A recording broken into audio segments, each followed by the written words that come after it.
Hello అండి, chicken fry చేస్తున్నానండి. ముందుగా కేజీ చికెన్ శుభ్రం చేసి అందులో ఉల్లిపాయలు 2, పచ్చిమిరపకాయలు ఒక 5, 2 టమాటో వేసి కొద్దిగా కళ్ళుప్పు, పసుపు వేసి ఉడకబెట్టేశానండి. వాటర్ వస్తుంది కదా, వాటర్ అయిపోయేంత వరకు ఉడకబెట్టేశాను. ఉడకబెట్టాక దానిలో ఉడికేటప్పుడే కొంచెం అల్లం వెల్లుల్లి కూడా మిక్సీ చేసి వేసానండి. ఆయిల్ వేడైన తర్వాత ఇవ్వండి చికెన్ వేసాను. ఇట్లా ఉడికిపోయిన చికెన్ ఇట్లా వేసాను అనమాట. అదిగోండి 3 స్పూన్లు కారం వేసాను. తర్వాత లాస్ట్ గరం మసాలా వేస్తానండి. అదిగోండి మంచిగా ఫ్రై అయిపోయింది. అది గరం మసాలా తయారు చేసుకున్నాను, వేస్తున్నానండి.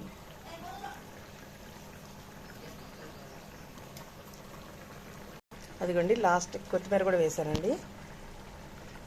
తప్పకుండా లైక్ చేయండి.